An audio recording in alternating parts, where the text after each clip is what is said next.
Have you ever heard the term personal self-care? I used to think that personal self-care meant being kind of self-indulgent. To me, it was like the wealthy heiress spending half her day getting massages and pedicures and then spending the rest of the day getting fed grapes by Sunday. I'm the kind of person who tends to put others before myself, so spending time on personal self-care seemed a little bit selfish at times.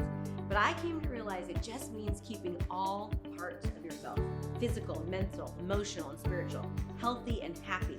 Taking care of yourself, especially in a time of crisis, is not selfish at all. It's actually necessary. It's like when the stewardess tells you to put on your oxygen mask first before trying to help someone else. That's not selfish, it's just smart. In that situation, if you're trying to help somebody else before taking care of yourself, not only will you probably die, but you won't be able to help that other person, right? Actually, a lot of tips I've given you so far are related to self-care. Exercising, staying physical, keeping connected with loved ones, taking the time to actually laugh, and maintaining a routine, and so on and so on. But here are a couple more that I think are important. And they are so basic that people often overlook them, but they're also very, very necessary. First off, eat well.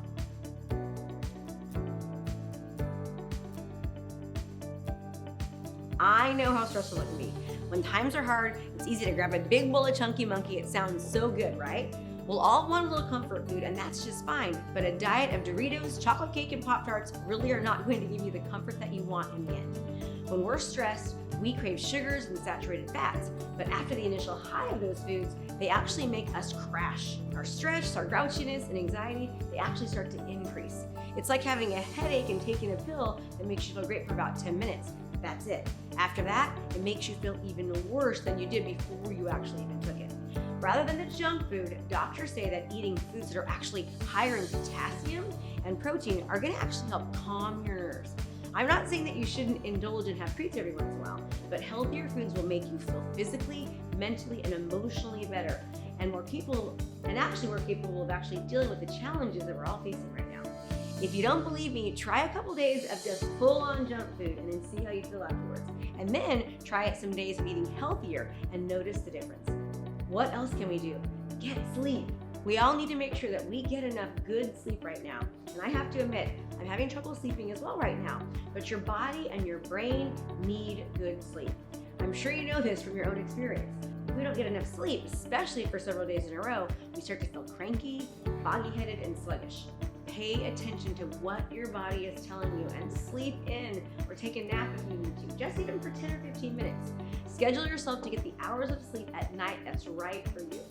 For most people, that's about 7 to 8 hours every night would be optimal, but you may find that you need more or less. Now let's talk about if you actually wake up at night and you can't get back to sleep.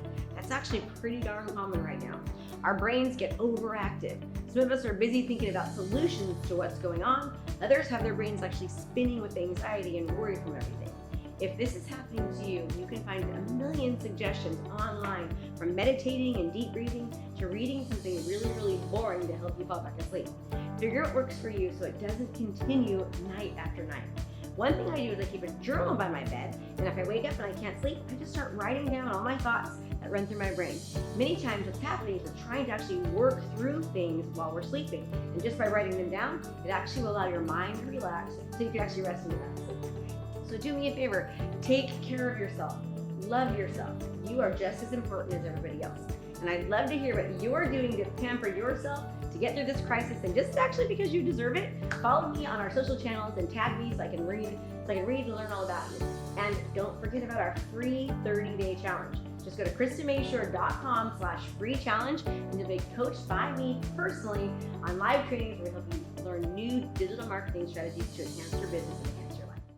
Hey there, I have a brand new podcast called Fired Up with Krista Mashore, where I bring my high energy right to your ears. This podcast is available on all your favorite podcast platforms. So do me a favor, go subscribe and leave a review. All this information is free and I cannot wait to teach you everything I know. Thanks so much for watching my video. You can learn more about how to be a successful real estate professional by watching other videos that I have. And be sure to subscribe to my channel. And as always, make it a great home selling and buying day.